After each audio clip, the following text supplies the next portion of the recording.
మహబూబాబాద్ జిల్లా కేంద్రంలోని ప్రభుత్వ బాలుర వసతి గృహాలను సందర్శించారు ఎస్ఎఫ్ఐ విద్యార్థి సంఘం నేతలు. ప్రభుత్వ వసతి గృహాలలో చదువుకునే విద్యార్థినీలకు నాణ్యమైన భోజనంతో పాటు అన్ని రకాల వసతులను కల్పించాలని వారు ఈ సందర్భంగా డిమాండ్ చేశారు. భోజన సమయంలో విద్యార్థులతో కలిసి భోజనం చేసి విద్యార్థులు ఎదుర్కొంటున్న సమస్యలను అడిగి తెలుసుకున్నారు. జిల్లా వ్యాప్తంగా ప్రభుత్వ వసతి గృహాలలో చదువుతున్న విద్యార్థులకు ఎటువంటి ఇబ్బంది తలెత్తకుండా అధికారులు అన్ని సౌకర్యాలను కల్పించాలని, లేని ఎడల ఎస్ఎఫ్ఐ ఉద్యమిస్తుందని ఆ సంఘం నేతలు హెచ్చరించారు.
స్టూడెంట్ మధ్యలో కూర్చోండి.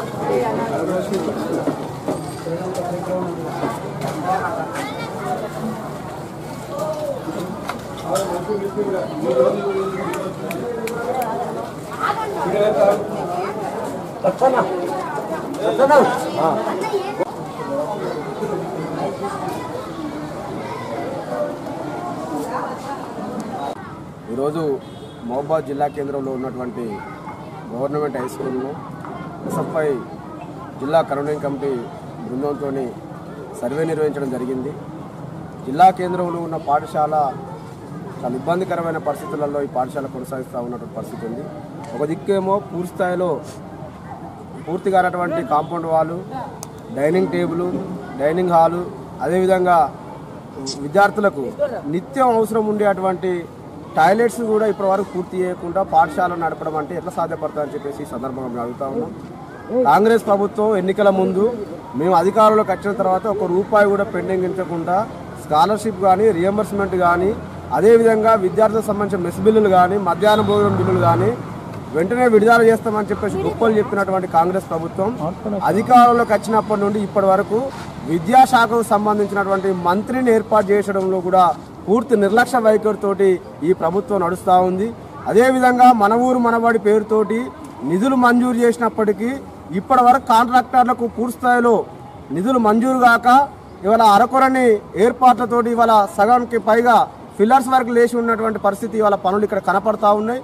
ఇవాళ పూర్తి స్థాయిలో నిర్మాణాలు కాక ఇవాళ అరకొరనేటువంటి నిర్మాణంలో ఉండడం వల్ల విద్యార్థులు ఇబ్బంది పడుతూ ఇవాళ నిత్యావసరాలుగా ఉన్నటువంటి కొన్ని సౌకర్యాలే మరుగుదొడ్లు, లాట్రిన్స్, బాత్రూమ్స్ ఇప్పటి వరకు పూర్తి కాకపోతే ఈ విద్యార్థులు నడికరంగా ఎందుకు వంట చేస్తూ ఉన్నారు, బాగాలేదు, రుచికరంగా లేదని అంటే మాకు ఇప్పటి వరకు పెండింగ్లో ఉన్నటువంటి కూరగాయ బిల్లు రావడం లేదని చెప్పేసి వాళ్ళు ఆవేదన వ్యక్తం చేస్తూ ఉన్నారు.